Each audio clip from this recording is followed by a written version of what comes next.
at this Truflation chart, and we referenced this chart maybe a month ago on one of our macro episodes, where we referenced Truflation, and you can see it at 2.9%. By the way, this has like a 99% correlation apparently. So it's extremely accurate. So if that is the case, we're at 2.9%, and that's not quite at the Fed's target, right? And so the inflation rate came out at 3.2, so it's not too far, or CPI, sorry.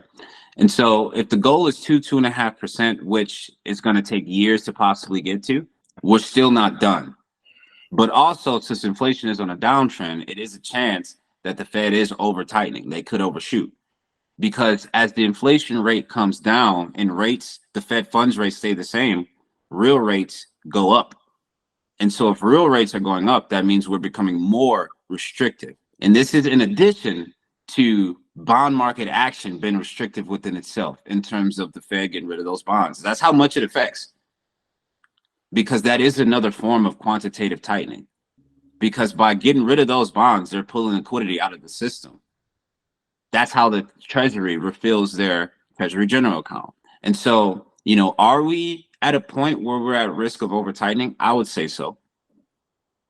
I would say that we'll have a Fed-induced recession. If we have a recession, it's not because of natural forces, because the Fed has avoided those natural forces, I think. I think this will be a Fed-induced recession, 100%. And so we shall see. You know, it could be a scenario in which they over tighten. It could be a scenario in which the bond market continues to tighten for the Fed, aka them tighten themselves by selling bonds, increasing supply. And so, yeah, it'll be interesting, man. So once again, it's easy to paint kind of whatever narrative you want to paint. So yeah, man, we shall see what happens. You got any thoughts on that? I was gonna say they probably don't even have. There's no way for them to know when they're over tightening. They just gotta. Yeah. I know they got like their checks and balances and shit that they look at, but like seems like most of it is intuitive for them, huh?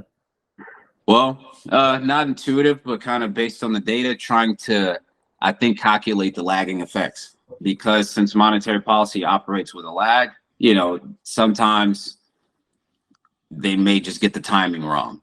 And I think I've been saying this for quite a while now. Before they actually went on this pausing episode, I was making videos saying they're pausing because they just want to figure out what's going to happen. Because they, like you said, they don't know. And so we don't know if we've over tightened. We know that we had to get the interest rates above the inflation rate. Once we did that, that's when we paused, because inflation was coming down and interest rates were going up. And so once we got it above that number, the CPI number, that's when we basically went on this pausing episode. And now is the time of assessment. And with this CPI report, a lot of people think that, okay, the Fed's definitely done pausing based on this CPI report. I would actually agree, but not because the CPI report is good, but because they still have the balance sheet to take care of, which will do some damage within itself. And so that's why I think they're done hiking, because they know that they're carrying out QT, or tightening monetary policy, through the bond market. So how long do you think they'll keep rates this high for until the data says otherwise? Either until, I don't know. Let me say it like this. The only way that we'll start to cut rates, in my opinion, is if things start to go bad, but we won't go back to the zero bound. I can see us getting back down to 2.5%, 3% on the Fed funds rate to give us room to operate in bad times. You know what I mean? Because that's why we had to print so much money, because we went to the zero bound. And so we'll keep rates this high until something inevitably goes wrong. Now, at that point, let's say they decide to go the route of, instead of lowering interest rates, let's just print money through lending institutions and see if that spurs on economic growth, as opposed to adjusting interest rates. Or we could see them cut. You know, it was UBS who came out and said today that they expect like a 270 basis point cut. That's 2.7% cut in the Fed funds rate. So if we're looking at a 2.5% cut from here, you're looking at 2.5%, 3% on the Fed funds rate. Now, I think that's a more realistic number long term, for the reason I just described before. But it's hard for me to see them cutting in the next, let's say, 12 months, which a lot of people think they're going to get, unless we get something breaking. And then even at that point, it comes down to, do we want to print money in a way that pushes it through institutional interest versus stimulus bills, because that's more quicker inflation, and by